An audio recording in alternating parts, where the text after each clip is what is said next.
Greetings, family. I don't know what that sound is, but it's Empress D. I'm in nature. So, right here, up above me across the creek, is a golf course. So, I don't know, and that noise is coming from the golf course. So, I don't know what them I do over there. Maybe you know what they're doing? They're snowmobiling on the golf course.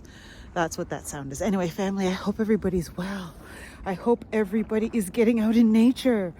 Right now, I'm at the precipice of a 20 centimeter snowfall. It's just starting.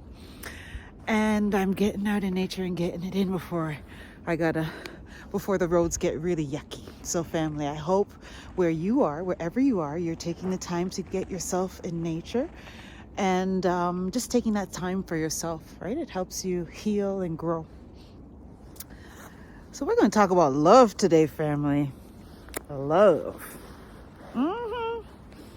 Love, love, love, love, love. So, family,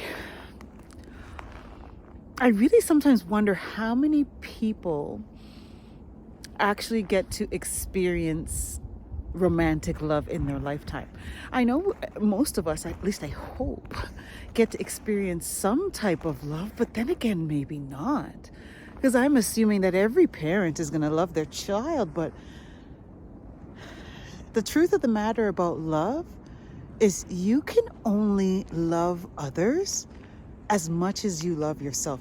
And I know that sounds cliche. It really does, but it's so true. It's so true. And when you think about it, it makes sense because the first person you're supposed to learn to love is yourself. Like, yes, you grow attachment to others. Obviously, as an infant, we grow attached to our parents because they're caring for us. But that I don't know if that's love. That we experience that as love as infants, right? I think that maybe let's just focus on romantic love. In terms of romantic love, I will step out on a limb and say that most people, oh my gosh, I hate to say that. I shouldn't say most. Maybe it's more of a 50% thing. Maybe it's anywhere between 40 and 60% of people have not experienced genuine love. And that's crazy, at least in a romantic sense, right? And I can say this with confidence because, you know, in the job that I used to do as a clinician, as a healthcare provider, primary healthcare, so general healthcare, I saw a lot. I got to see a lot of family dynamics play out before me. It's like me doing this kind of work, and even in the work I did before, I was a labor and delivery room nurse. You observe a lot of interaction with family and the dynamics. At least I feel like I had a lot of experience being a nurse I felt like I got a bird's eye view of a great overlay and sample of so many different ways that people relate to one another.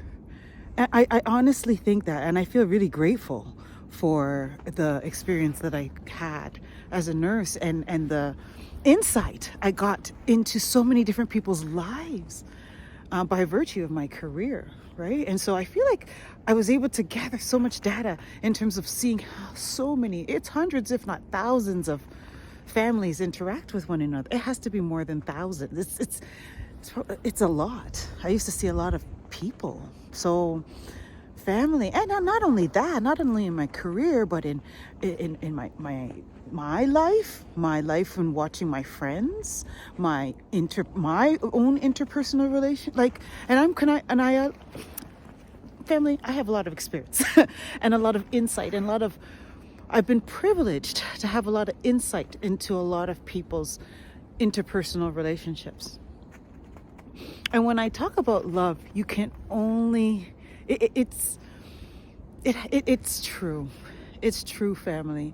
Not only in my experience and how I see others interact in relationships and how they show up. just as an observationalist with no, like, I don't care either way. I don't have a stake in the outcome either way. I'm very neutral, and I'm just observing from like a bird's eye view. And I see a lot. It's really correlates that, yeah, you can only love others as much as you love yourself, family.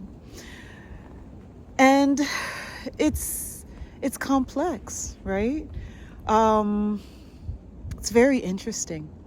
And the other thing that I observe is in interpersonal and loving relationships, romantic relationships,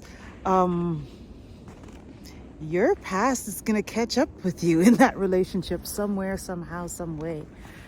And what I mean by that is the patterns that you did in previous relationships, if you haven't, the ones that were toxic and contributed to the demise of that previous relationship, if those toxic patterns and traits weren't identified and resolved, they're just going to show up again in the next relationship, kind of thing.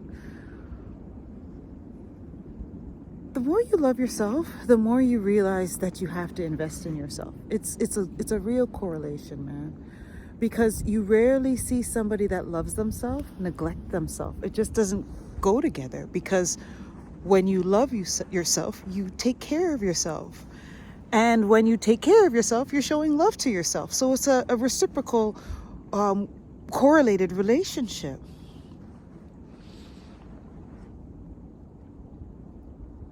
If you don't love yourself a lot, you can't love others a lot.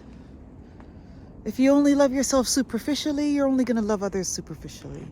It's just what it is.